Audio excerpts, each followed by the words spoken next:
Yeah, he certainly had a reputation, didn't he, the old Doc? Yeah.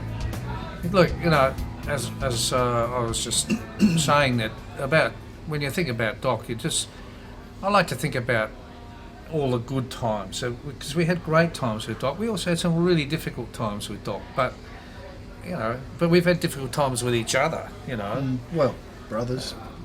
Well, yeah, brothers, and that was an issue. Actually, was an issue, you know.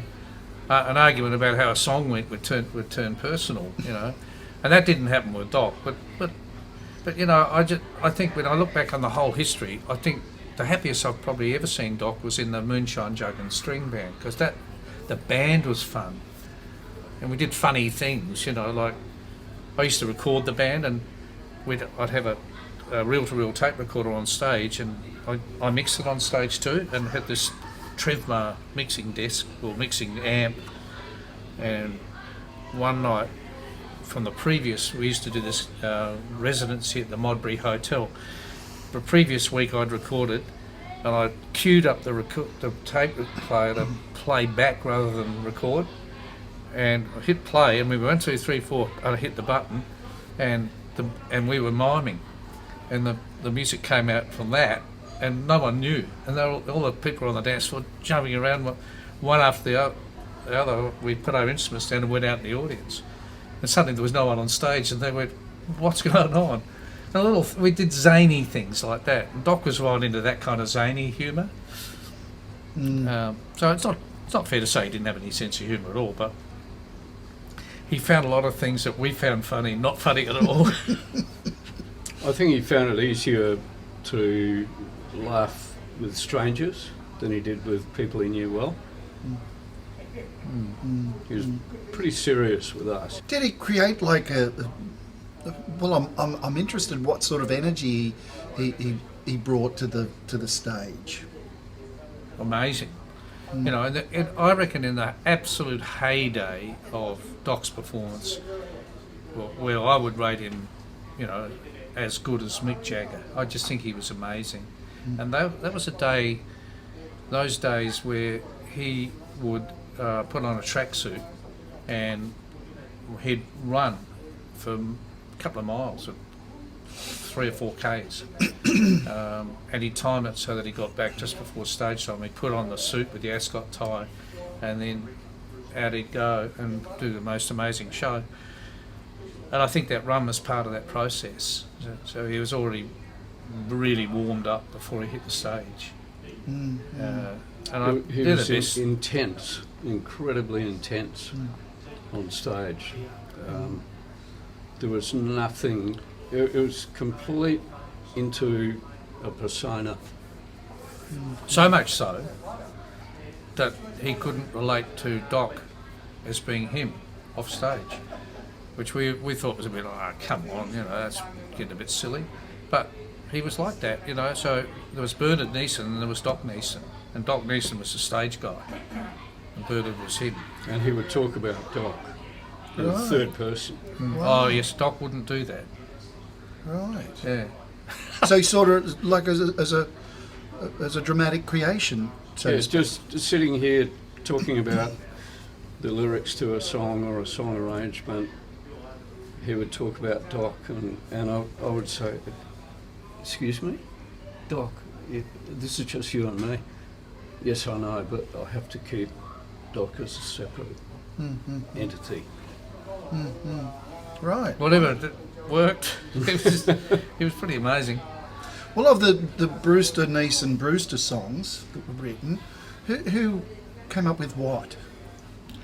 It's actually a hard question to answer, because if you sort of say that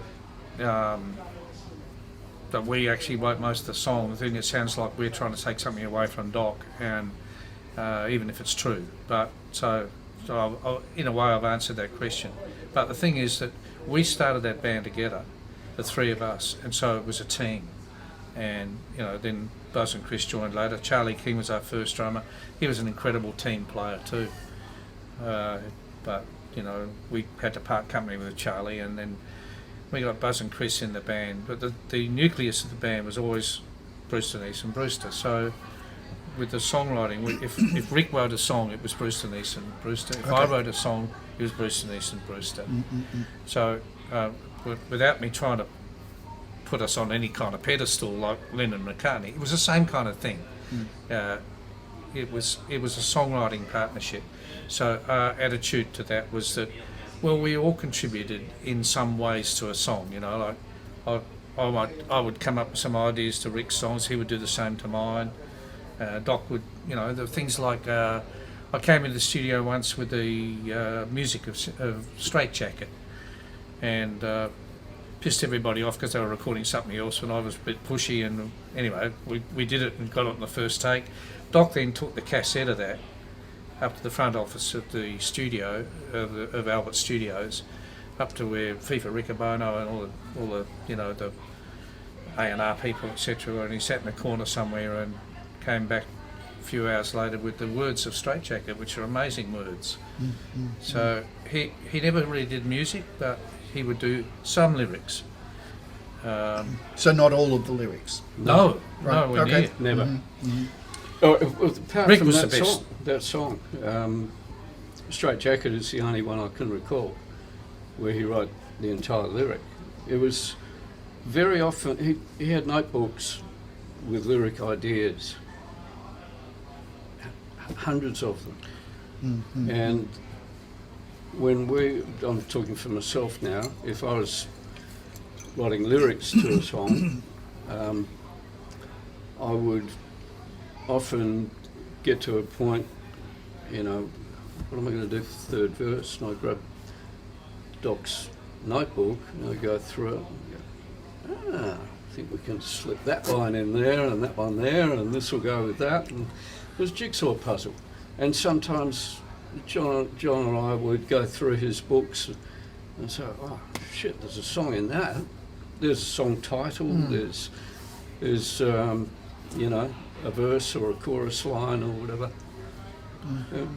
Piece it together. Right. Well, as we were just talking, I was remembering Face the Day, where that was my song, and I had the chorus, but Doc and I went upstairs in Paradise Studios, and Doc had his book, and the two of us nutted out the lyric of the song, and that was a great experience, you know.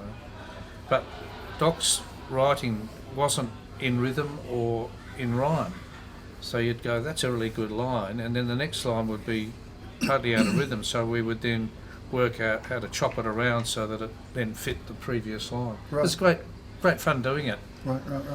But you know, all of this says really is that we were a team in those days, and it was less of a team later on. But and we stopped being Brewster Brewster after a few years too. And we told it more like it was. But I have no regrets about all that, by the way. Your riffs are just so. What do I say? I mean, you listen to something like After the Rain. I mean, it's just the most perfect guitar riff. I mean, the fingering of it isn't so guitar player like, I suppose. I'd love to watch you do it. How you actually finger it, but you know, how do you come up with those ideas? Well, that I'll just step in here because Well, I imagine it's Rick's, but I don't. no, That's was yours, No, what it was mine, and it's my song. right? But I played it to Rick, and then Rick went, "Oh, I think we can do that riff better." Right. And so whatever riff I had was like an approximation of what Rick ended up playing, and Right. what Rick plays is like way better. So that was kind of our relationship. We'd both be able to contribute ideas, and Rick in particular with those things like that, you know, guitar riffs. And well, no, I wrote a lot of riffs. I don't know, what am I trying to say? You know, but to me, it's a good example of our partnership. Because what I initially wrote wasn't nowhere near as good as what it ended up. Yes. And No Secrets. That was Buzz, was it? No, Am I wrong?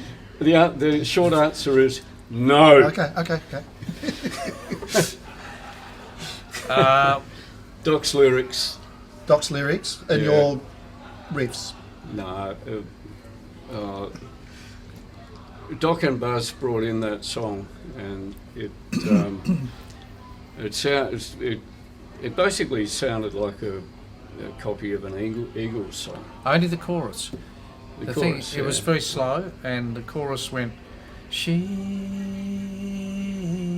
keeps no secrets." And I looked across at Buzz and I said, "Buzz, that's an Eagles song." And he went, "No, it's not, man." And I said, "Well, it is." And I started singing one of the Eagles songs. Desperado. And at that moment, I think I started off by saying, why don't we rev this up a bit, So then I did the riff, which, da da da da da, which is nothing, no big deal, but da da da da da da da, all that, and so the song was based on that riff, and Rick then said, "I got an idea for the chorus. How about she keeps no secrets," which just made the song. But we never claimed any songwriting, which was a really stupid thing actually, because the thing was huge. Yeah, well, look, it's on the credits are Buzz and Doc. Yeah, so. and Buzz is still running around the country saying he wrote the song and stuff. Yeah, sure, he certainly contributed to it. It was stock and, we just changed it. That's all. But changing it it's really hard to talk about stuff like that because you've got to be honest. But then at the same time, you're trying to take away from what two people did, and what they did. That was a great song. Yes. From day one, Yes. It's just that we changed it. It's like, that happens with. I read somewhere John Lennon talking about Help. And that was a ballad, but George Martin said, "No, let's rev it up, and look where it finished up, and it's amazing." And then when you hear it as a ballad, no names mentioned, fucking awful. I like it when it's up. Yeah. yeah. Well, can I ask you about your tours of America? How were you received in America? American audiences, in my recollection, were the easiest audiences to win over.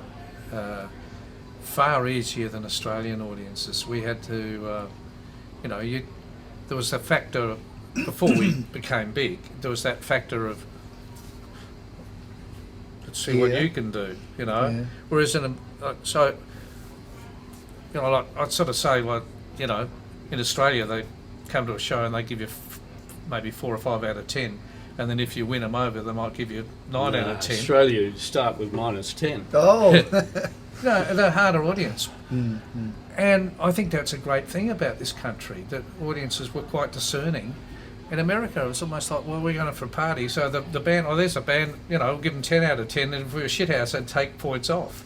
But American audiences loved us. The thing is that we were a lot more successful in America than people realise. Yep. But we never broke wide open. And a lot of the reason for that is that they were our own stupid mistakes, that we tried to do it out of Australia, whereas the bands that really did the business over there, particularly in those days, were the bands that lived over there. AC/DC are a great example. Little River Band, pretty much the same sort of story. And we tried to do it out of Australia. We took an Australian road crew. Why? I think maybe we were too conservative. I think we were a bit older than those bands when they went, and we had more family commitments. We were starting to have kids and stuff, or we were just on the edge of that. That's one factor. I don't know. What's your feeling about that, Rick? Yeah, all of that. We probably left America way too early. We went to Europe, and as soon as we left America, they stopped playing our records. It's like, you got to be there. The window, like there it was. Oh, we had Marseille on 179 radio stations right around the country. Number 5 in Seattle. That's why we were such a big band in Seattle. Okay. So Marseille was going through the roof on radio. Take a Long Line was also getting played a lot, and there's all sorts of things, like we went there in 1980 on what was called American Face to Face album, which was actually a hybrid album of Face to Face, No Exit. I've always thought that was a huge mistake, that we should have released Face to Face as it was, then No Exit, and then Darkroom. But what happened is in the same year, we left America, came back to Australia, released the Darkroom album, and then went back to America on Darkroom. And American radio programmers just went, hang on, this is too different to that. And it was, you know, they were right, you know. The thing is, in Australia, it all made sense, because if you listen to Face, then No Exit, then Darkroom, it's kind of okay. But then you put a hybrid of that, and then the Darkroom album, it's not okay. So no one knows who you... Well, not to break a band, because Yeah. you know, people fall in love with a kind of a sound, and it changed too radically, too quickly. So, no secrets, they gave that a shot, but it died in the arse in America. And we never went back to France, which was huge for us. And did I tell you the story earlier that when we did it recently? And I remember we took the train from London, because we did a garage in London, and got in the hire car, and Rick said, "Oh, we got to go to the gig. They're expecting us at 2 o'clock." And my son Sam said, and I said, "What the hell are we going to go there so early for? They won't be ready for us." Rick said, "You know, they're going to be ready, and they're going to give us lunch." So anyway, we went, and we get there, and I don't know, do you reckon there's about 100, 150 people? Yeah, car park was full of people. Like, you know, like heaps of people. We've been waiting 35 years for you to come back. And of course, they weren't born when we were there last. We hadn't played there for 35 years. These people, most of these people that were waiting for us wouldn't have been 35. They would have been maybe 30, 25. There might have been a couple that were a bit older, but they would have been little kids when we played. So, of course, Marseille was a hit there. But they all had memorabilia, we were signing stuff, and then that audience then swelled to probably about 600-700 people. It was a small club, and it's jam-packed.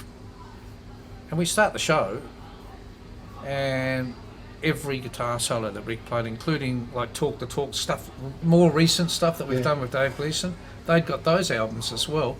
And every guitar solo that Rick played, the entire audience sang the solo. I've never seen anything like it in my life. I mean, we get huge reactions. These people were unbelievable. And I said to God, why the hell did we never go back to France? It was huge for us. You know, we co-headlined through France with Cheap Trick. We weren't the support band. It was co-headline, and it was fantastic. Never went back there. So, you know. Yeah, well, maybe they're good memories, and, you know, if I sound frustrated about it, I'm not, because, you know, memories are memories. We you know, life goes on. But there may be some of the factors that why, you know, it didn't really go where it so easily could have. That's all right. Can I ask you about Ray Davies? Paranoid. We went over too well. He didn't like it. I don't know why, because... Can you tell the story? Sorry? Can you tell the story of what happened? Well, he was really very arrogant. He wouldn't say hello to us. You know, he walked into our dressing room once, and said, "Just my dressing room." And I said, "Hi, I'm John," and he just turned and walked out. And he personally was responsible for getting our sound turned down, because we were going over a storm, but they had the hits. No one knew who we were. I don't know why he was so paranoid, because they, you know, they do Lola and the whole place would go nuts. But then we got a message from the Kinks management, Ray Davies through the Kinks management, to tell Doc not to go out in the audience, and they actually put white tape on the stage, and that was where Doc was to perform, and nowhere outside it. Well, that's red rag to a bull to Doc. Doc just went, "Fuck that," and out in the audience he went, and then they kicked us off the rest of the tour. They just tore the contract up, or they had to... I've no idea. I have no idea how they were able to do that, but they did. And it was bad news, because it meant we only did the West Coast with them. We were booked to do the whole country. And those same towns that we did, we went back in, and we, like Seattle, we did 12,000 seats headlining. You know, like, it was huge for us. So it just that tour was the perfect tour to do actually, but I love what Chris Bailey did, and we were talking about Chris Bailey earlier, and we're flying in Australia, and we're sitting up the back of an Ansett plane, and it was like, hang on a minute, that's Ray Davies, and he was down the front, and we're hackles rose a bit. The Australian press gave him a bit of a hard time too. Anyway, Chris goes, one of the Ansett girls, excuse me, have you got a bit of Ansett letterhead? She said, yes. Could I get some of that in a pen, and could you give me a really dirty glass with a crushed lemon in it